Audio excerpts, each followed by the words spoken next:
the idea of development. Today let us see here what is the meaning of the word idea of development. The word idea of development has various aspects regarding to various people. Development may be different for different people. How do we get the connectivity of the word development here? If different people are, if you see it in the different angles of different people, for example, if you take the idea of a landless labor means development, that he need a better wage, a better package for him, or like getting him a better salary.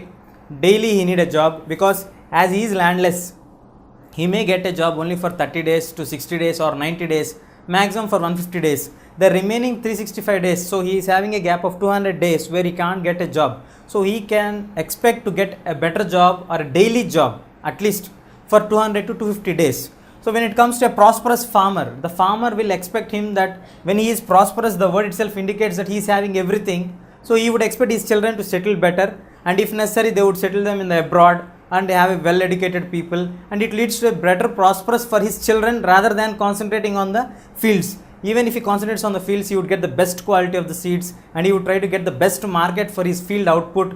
All these things are the developments for this prosperous farmer.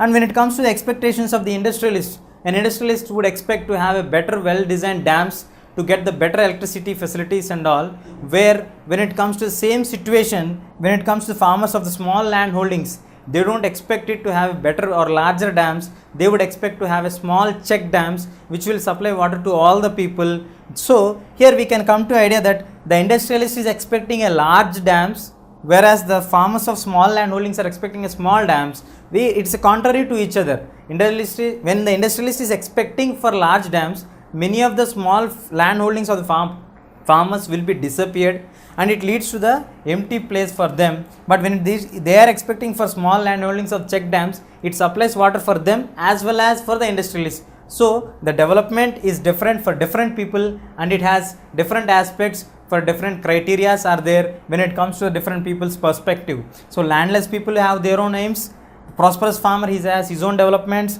industrialists have their own things, and when it comes to the farmers of small land holdings, they have different things. And sometimes we get to the issue that the things which are development for one particular category or section of people may be different to the other category of the people, or sometimes may be completely opposite to them also. We have seen the development in the different aspects for different people. Now let us coming to whose development. For example, recently the most highlighted issue which happened in Tamil Nadu was the Kundalkulam project, which was located in the place called Tirunelveli in the Tamil Nadu. The central government of India decided to go with a nuclear power plant project located in this region, where it is a coastal region.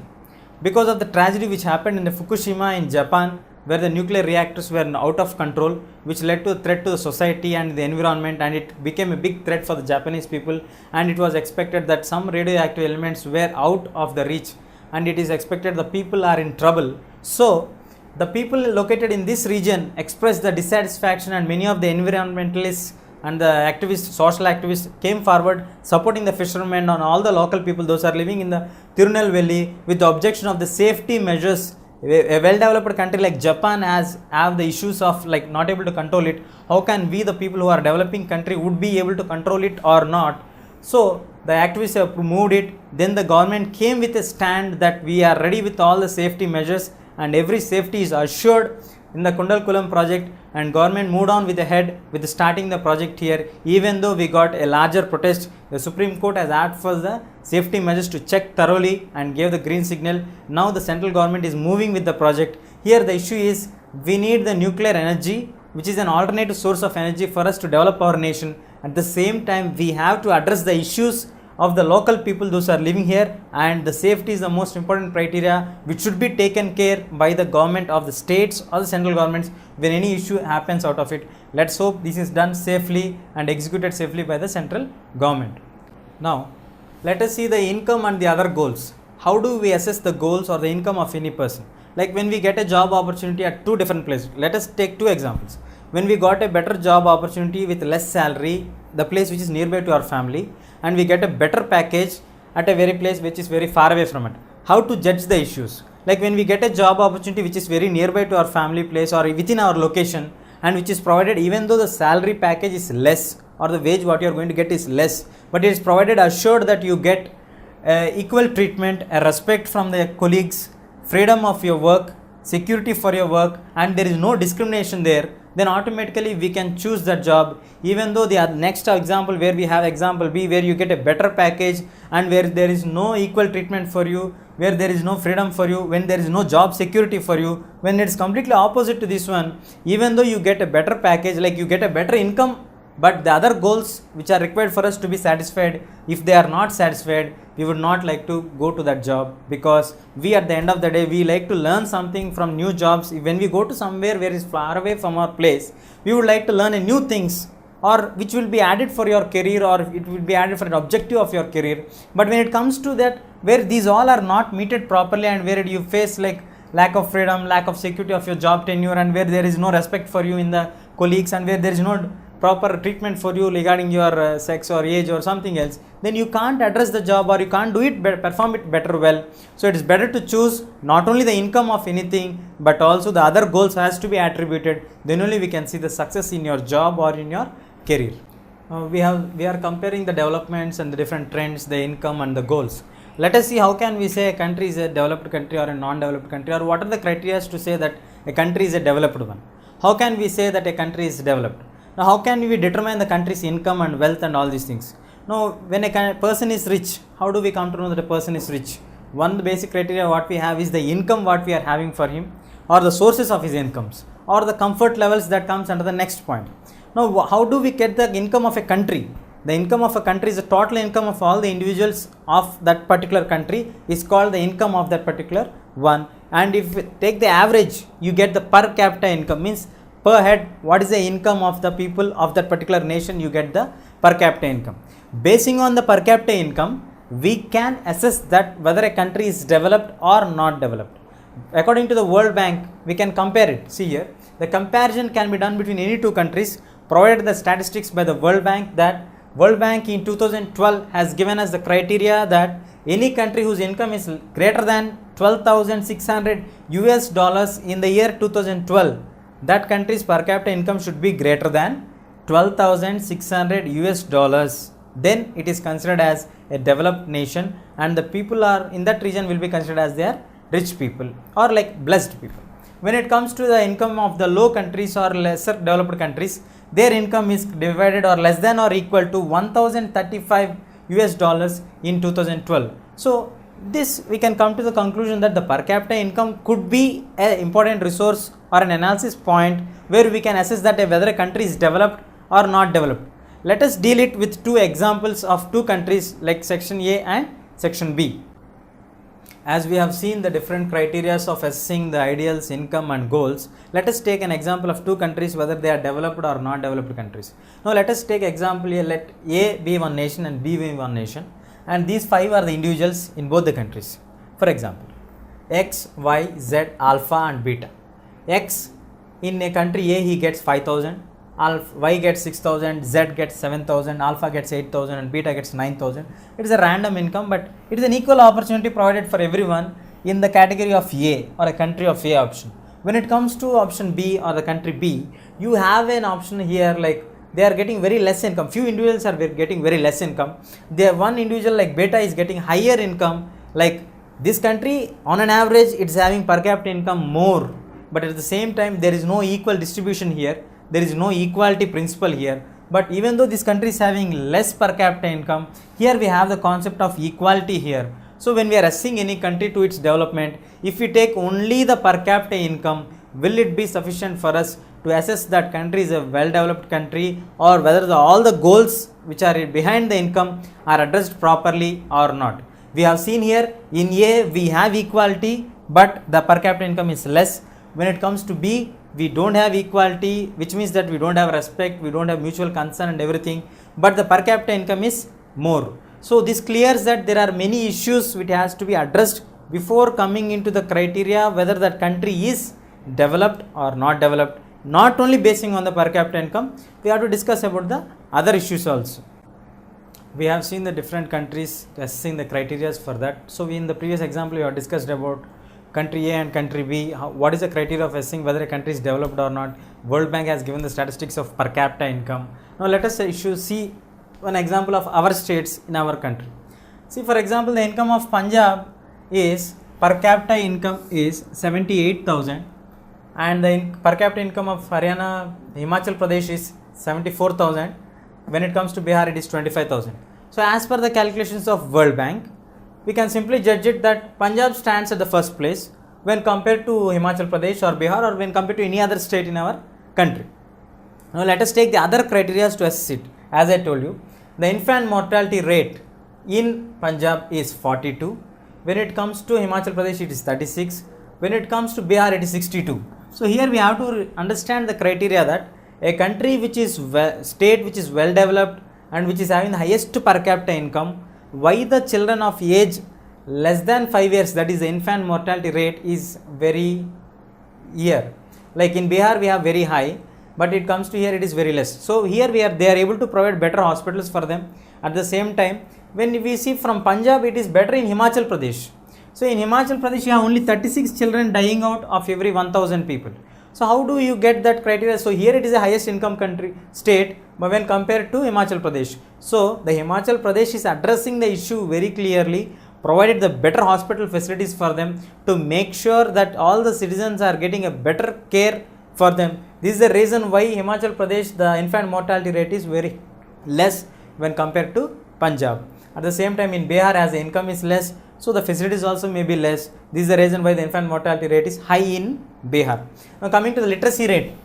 So as per general expectations, where a country is having highest income, generally we have the literacy rate also high. But when it is in Punjab, it is only 77%. But when it comes to Himachal Pradesh, it is 84%. It is nearly 7% more than this. And in Bihar, it is nearly 64. It is lowest as per its per capita income. In this case of Himachal Pradesh, how do you expect here literacy rate is higher than the most or like highest per capita income region?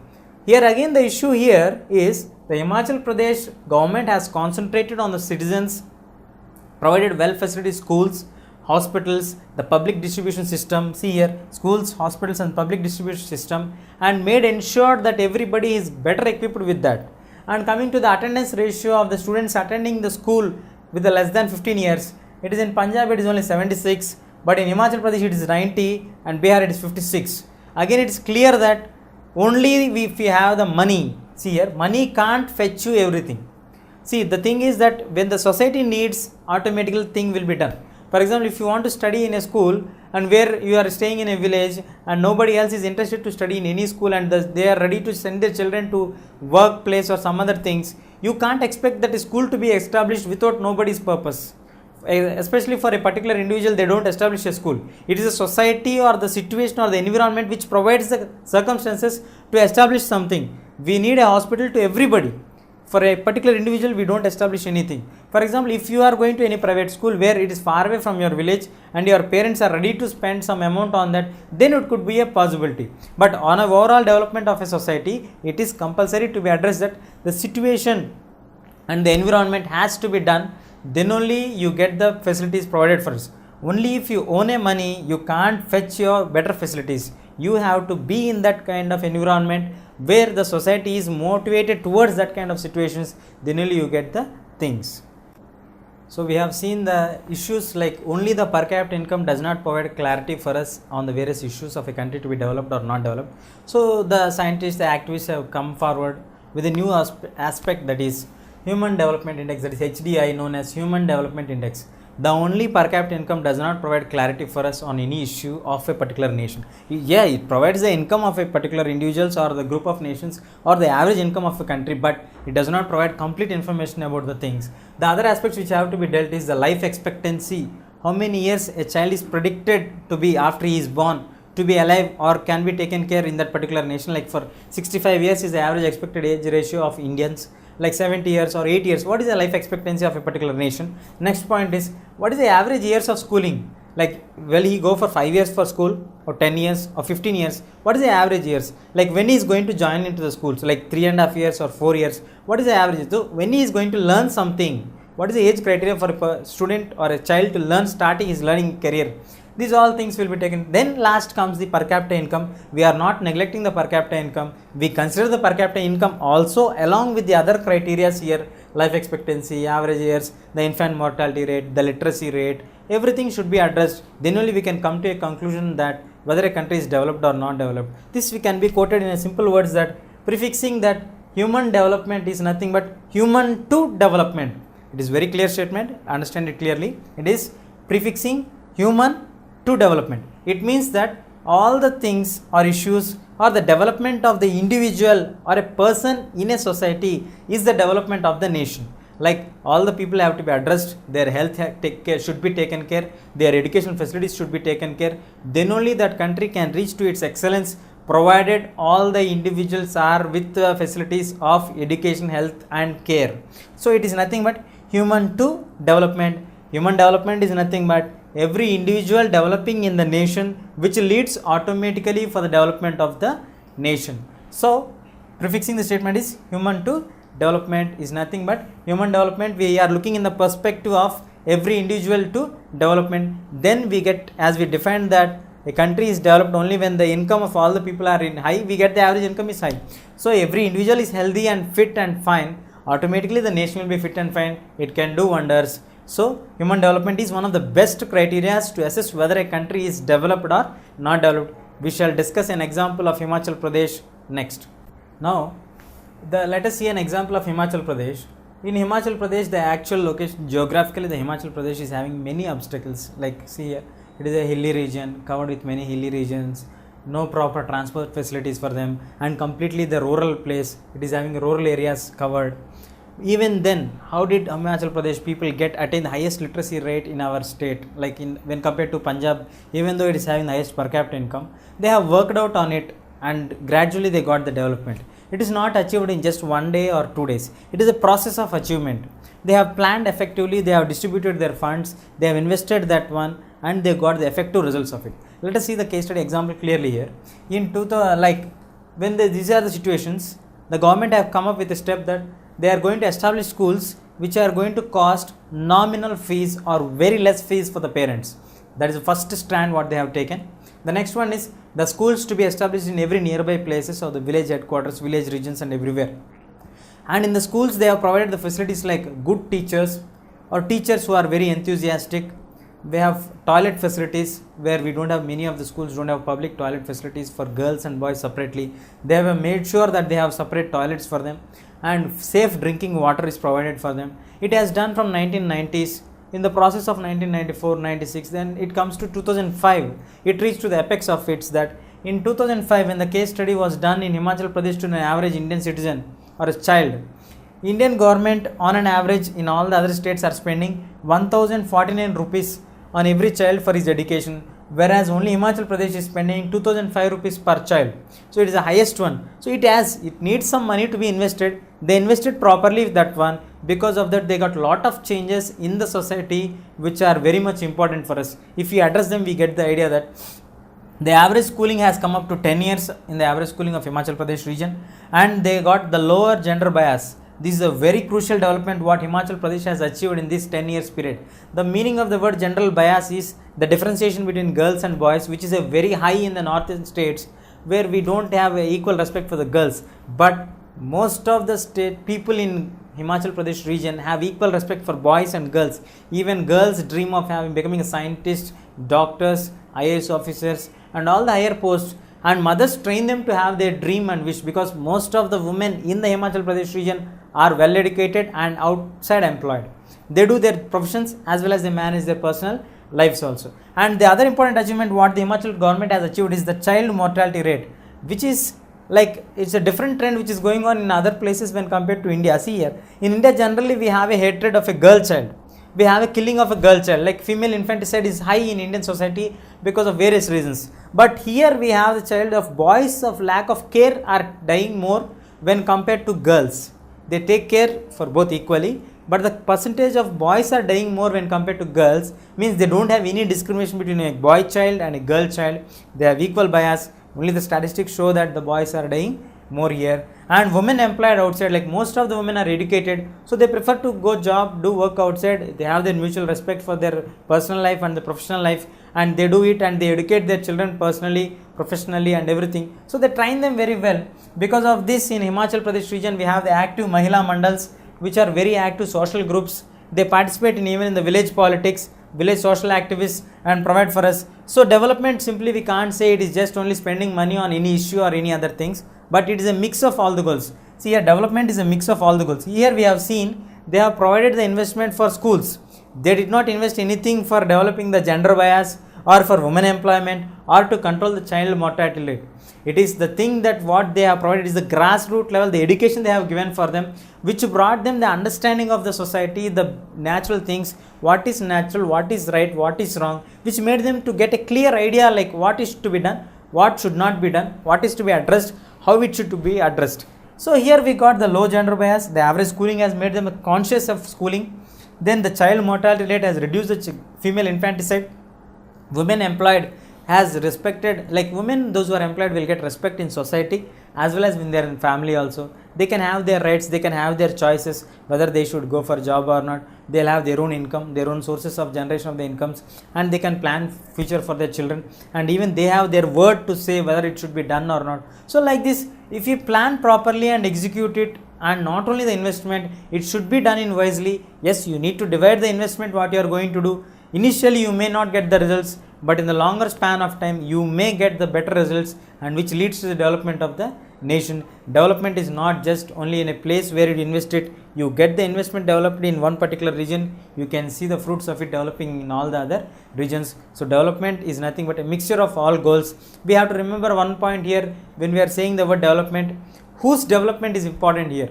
When we are concentrating on development of the children here, so we have to concentrate on children, like how to bring the development here.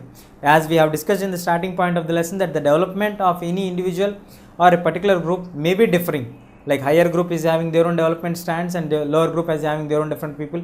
So it is different for different people. So whose development is the important criteria here, and development is not a single agenda, it is a mixture of all the goals.